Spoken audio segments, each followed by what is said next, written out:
Well, first of all, I want to say thank you to Kehan and for the Neiswanger Institute to allow me to come and share with you some of my experiences with Ethics Case Consult and our process. I just really appreciate coming here and talking to students about how I do consults, but also how you might be able to do them in your institutions and use a little bit of the information here as you go back.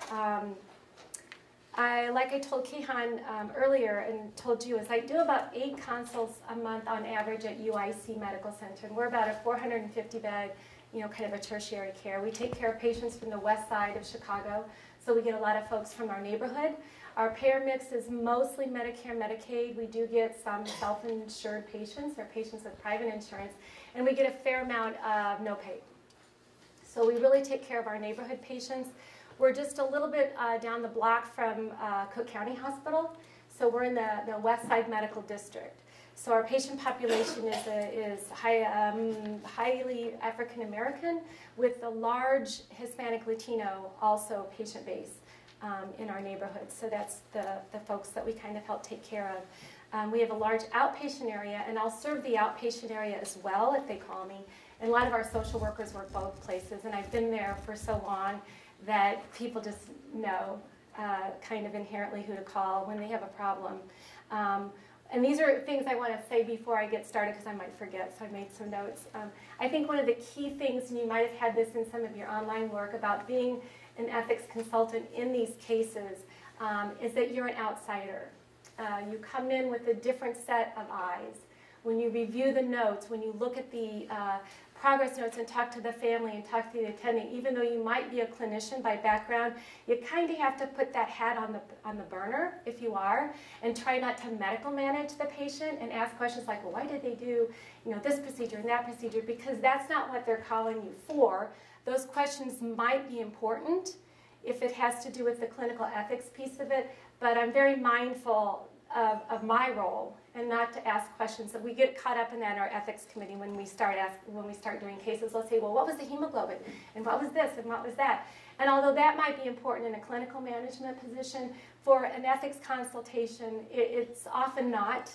So I'm mindful of that role. So I just wanted to bring that up. And as the outside other person, you also are in this position to meet with folks that you've never met before and that you'll probably never see again.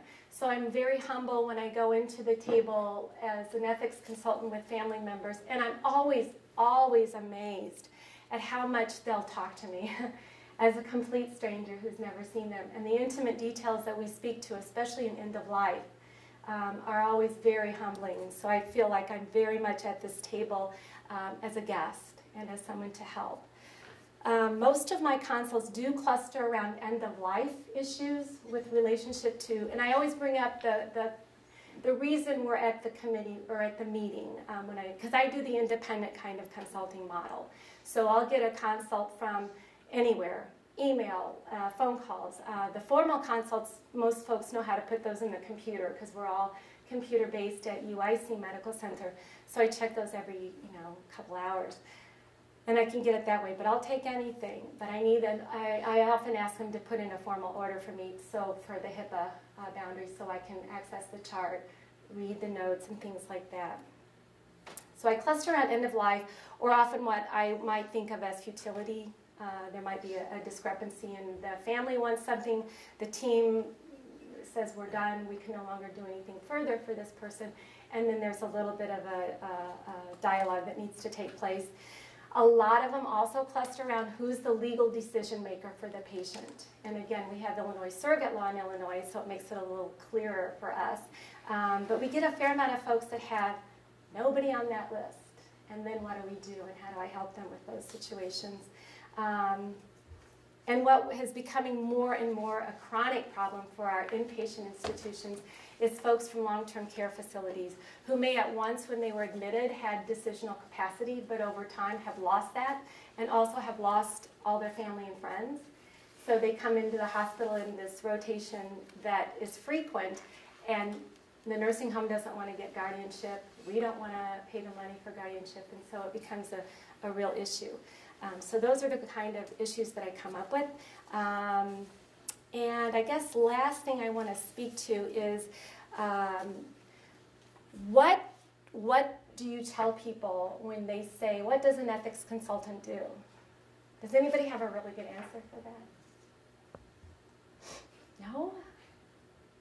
Well, I asked my children, I said, what do you think I do on a daily basis at work?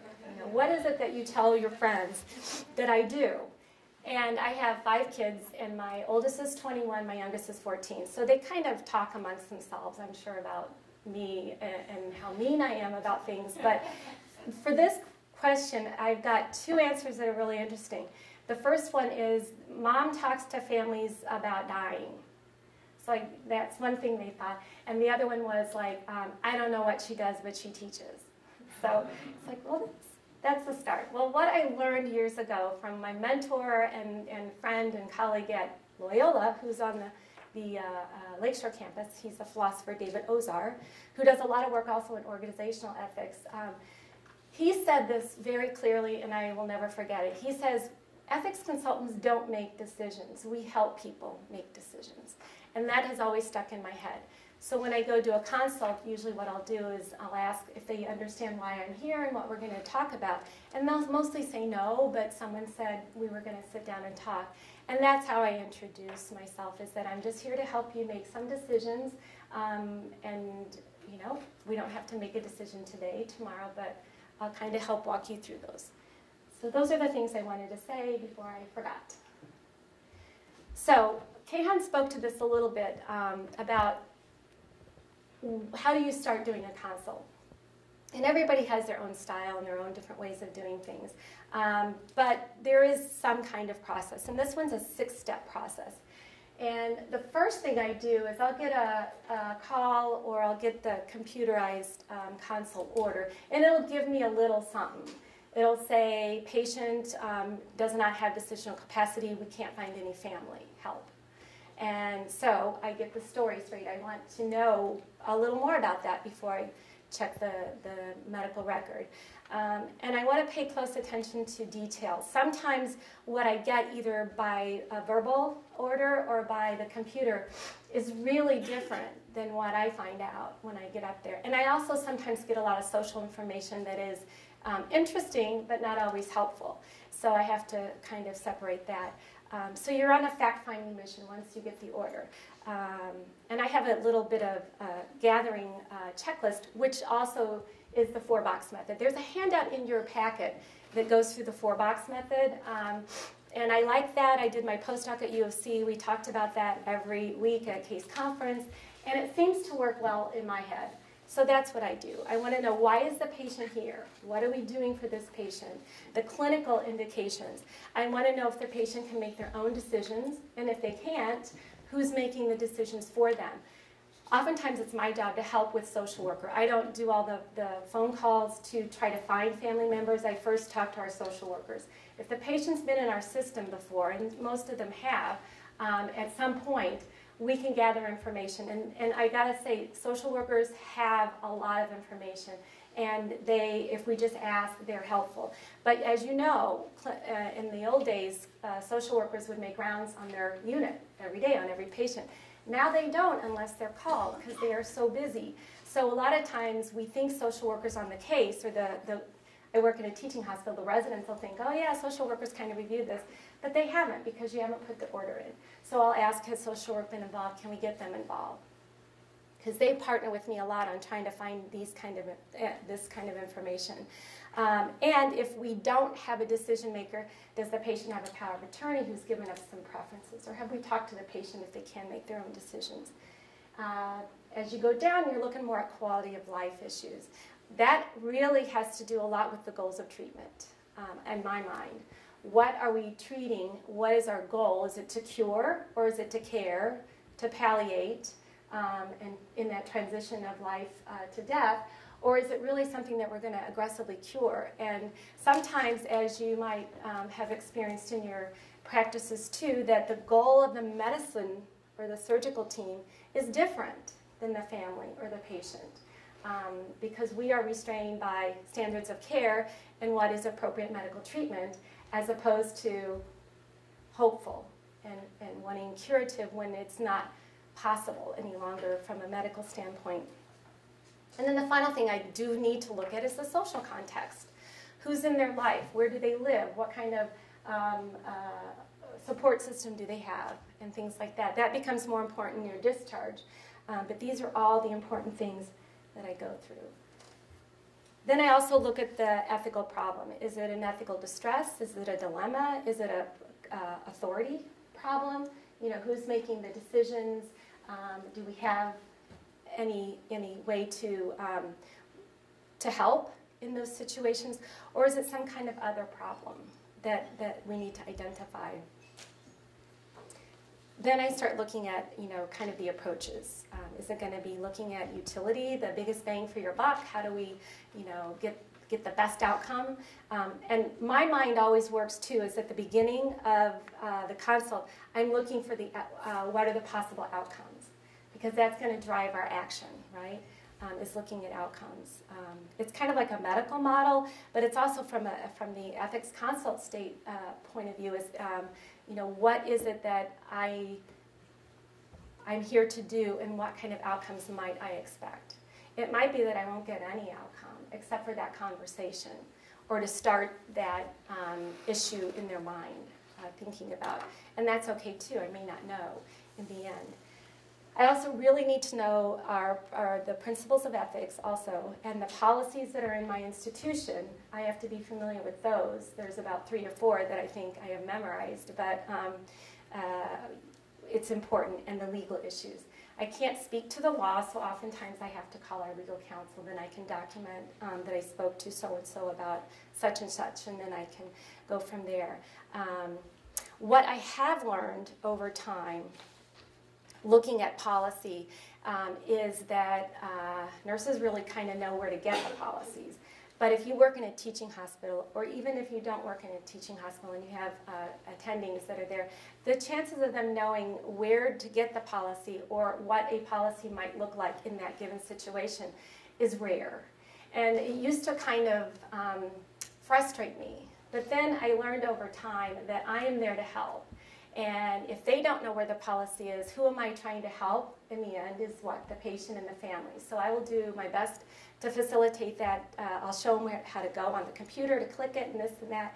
But for the most part, I will help them with that. And I've no longer become frustrated by the lack of knowledge. And especially if you're in a teaching institution, you get new folks every year.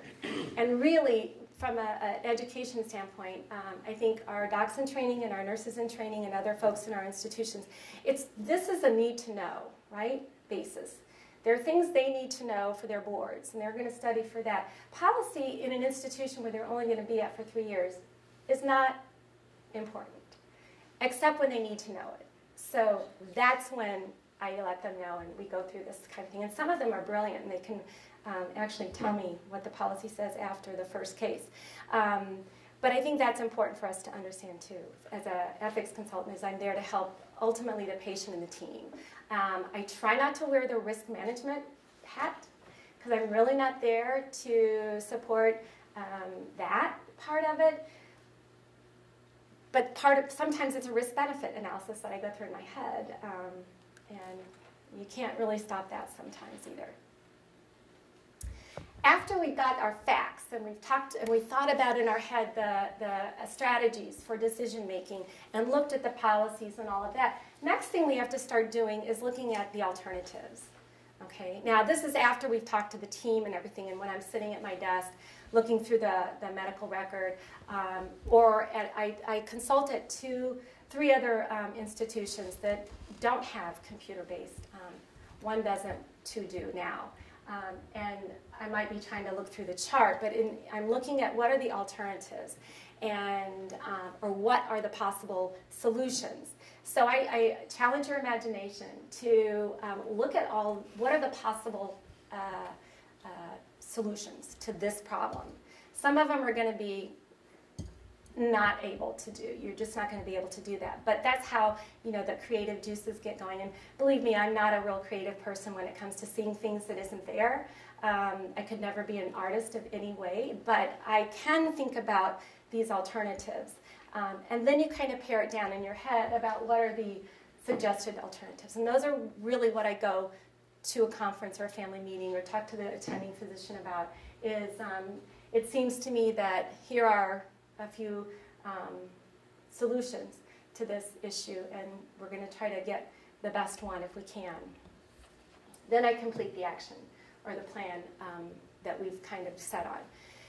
Now, in my acute care setting hospital, like at UIC, of those 8 consults per month, I may only have a family meeting or a team meeting with 2 of them.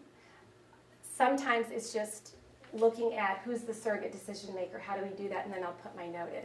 What I have learned also over time is that if I help a service once, I will get work from them, always. For years, I never got anything from neurosurgery ICU. The surgeons never called me, and I was thinking that that's really strange. And then for some reason, they called me once, and I can't get them not to call me now. So it's wonderful. However, I believe they use me for ulterior motives, and that is because I document things that they may not have ever documented. So my notes are real good. Sometimes they're long, but I have a template that I use.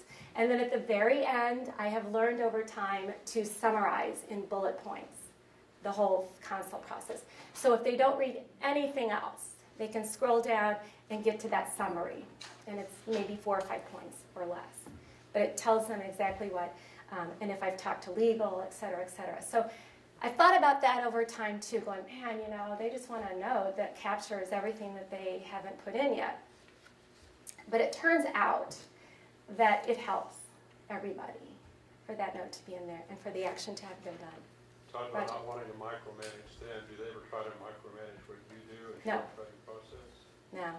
They may not like the outcome or what we've talked about, but for the most part, it has been a very positive relationship.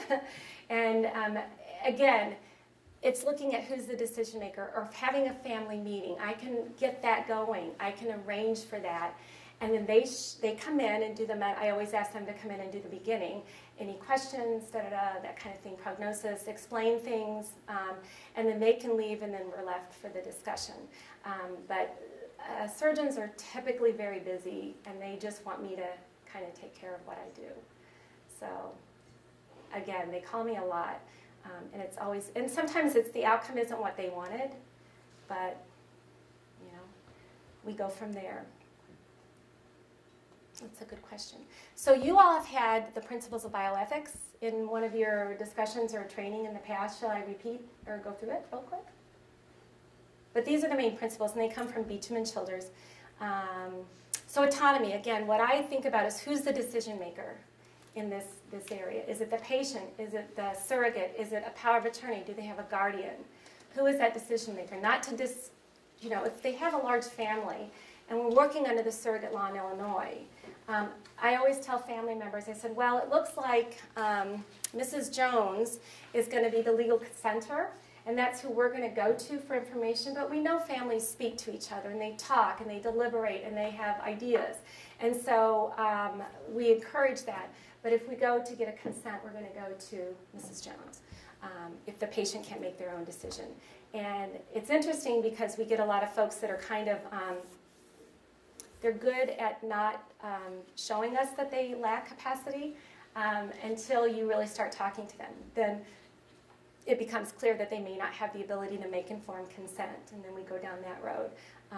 I don't get calls for every single one of these. I know that the staff can handle most of those, but I get the ones where it's a little more complicated. So I get that. But if the patient can make their own decisions, they can, even if they're bad. The next one is non-maleficence, doing no harm. I think sometimes our ethics consults, especially with moral distress, come about because the staff believe they're actually harming the patient with the continued aggressive treatments. And what will be the outcome? For what reason are we doing that? And so that is one of the things that I think about in those situations, because there is that principle that we don't inflict harm on others unless the outcome is the goal that You know, like I always say, the example of that is when we give chemotherapy. I mean, it really does harm people. They get sick, they lose their hair, they have all sorts of side effects. But the outcome is that perhaps they'll go into remission or be cured of their cancer. So that's not what we're talking about in these cases.